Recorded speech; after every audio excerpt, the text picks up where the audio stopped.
The Federal Reserve kembali memangkas suku bunga acuan untuk ketiga kalinya tahun ini. Namun keputusan tersebut dibayangi perpecahan pandangan internal dan sinyal bahwa ruang pemangkasan suku bunga ke depan akan lebih terbatas.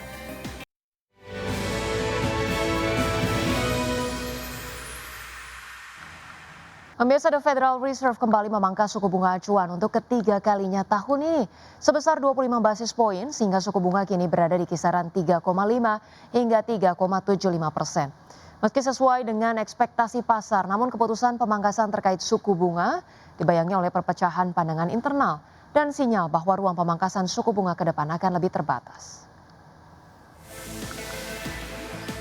The Federal Reserve kembali memangkas suku bunga acuan untuk ketiga kalinya tahun ini. Namun keputusan tersebut dibayangi perpecahan pandangan internal dan sinyal bahwa ruang pemangkasan suku bunga ke depan akan lebih terbatas.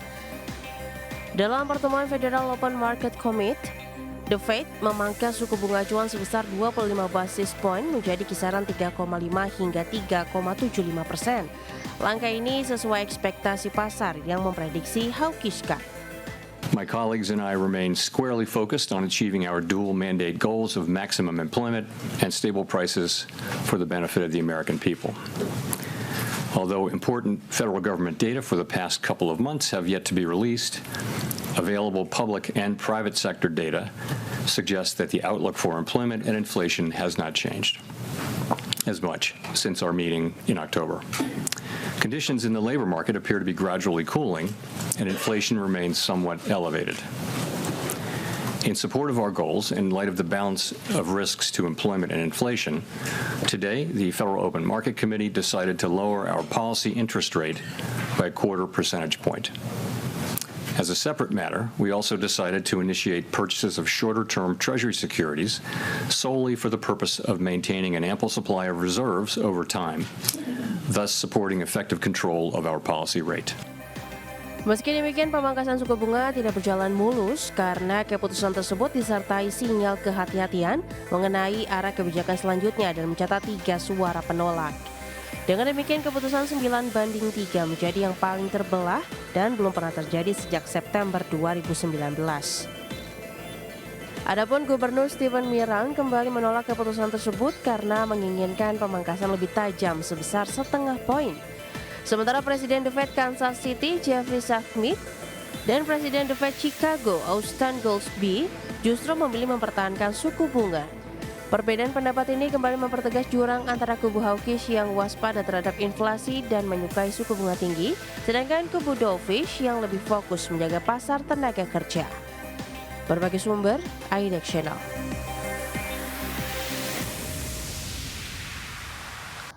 Pemirsa, harga emas berbalik menguat pada perdagangan Rabu setelah Bank Sentral Amerika Serikat kembali memangkas suku bunga acuan. Namun ketidakpastian mengenai arah kebijakan moneter tahun depan masih membayangi pasar. Harga emas spot naik 0,7% menjadi 4.236 dolar Amerika per ons. Sedangkan harga emas berjangka Amerika Serikat untuk kontrak pengiriman Februari ditutup turun 0,3% menjadi 4.224 dolar per ons. Adapun sebelumnya The Fed memutuskan untuk memangkas suku bunga acuan dalam pemungutan suara yang kembali terpecah, namun memberikan sinyal kemungkinan jeda pada pemotongan selanjutnya. Pejabat Bank Sentral menilai perlunya sinyal yang lebih jelas mengenai arah pasar tenaga kerja dan inflasi sebelum melanjutkan langkah pelonggaran lanjutan. Pemirsa, emiten properti di Indonesia Paradise Property Tbk menargetkan pendapatan sebesar 1,5 triliun rupiah pada akhir 2025. Selama 9 bulan pertama tahun ini, Perseroa membukukan pendapatan neto 1,31 triliun rupiah atau tumbuh 49,7% secara year on year. Dari sisi bottom line, per akhir September 2025, Perseroa membukukan laba bersih senilai 393,8 miliar rupiah atau melonjak 39,8% secara year on year. Adapun pada tahun ini Perseroa menargetkan akan merampungkan 2 proyek, yaitu Antasari Place dan 23 Pascal Bandung. Kedua proyek ini dapat menjaga recurring income atau pendapatan berulang perusahaan. Dengan begitu target pertumbuhan pendapatan 10 hingga 20% tahun ini bisa dicapai. Sementara itu untuk tahun depan manajemen mengakui 2026 akan menjadi tahun yang menantang untuk meraup pundi-pundi laba bersih.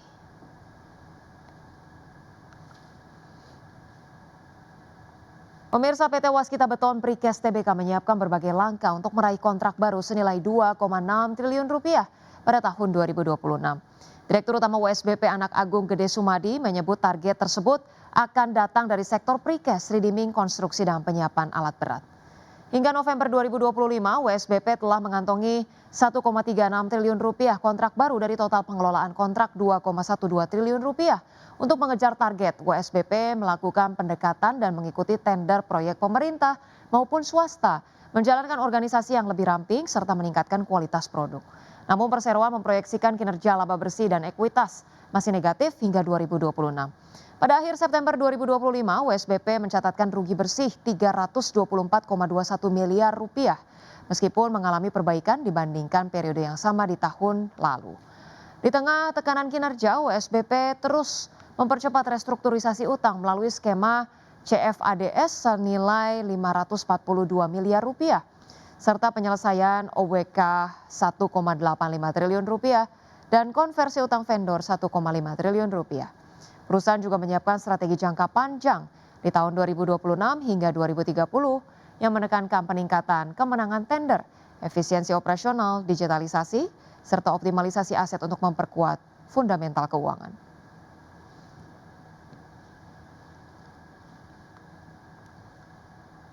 Usai melakukan kunjungan kenegaraan dan kerjasama bilateral dengan Perdana Menteri Pakistan Shehbaz Sharif, Presiden Prabowo Subianto melakukan lawatan kenegaraannya bertemu dengan Presiden Vladimir Putin di Moskow, Rusia. Presiden Prabowo Subianto tiba di Bandara Vnukovo, Rusia, dan langsung bertemu dengan Presiden Vladimir Putin.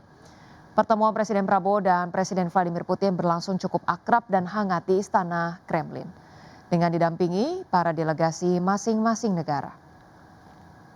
Pertemuan kedua pemimpin ini difokuskan pada isu-isu yang berkaitan dengan pengembangan kemitraan strategis antara Rusia dan Indonesia, serta beberapa isu internasional dan regional terkini. Selain itu, pertemuan bilateral secara khusus ini merupakan pertemuan kedua Presiden Prabowo dan Presiden Putin pada tahun ini. Dalam pertemuan kali ini, kedua pemimpin kembali menegaskan komitmen bersama untuk memperkuat kemitraan strategis di bidang ekonomi, perdagangan, dan investasi.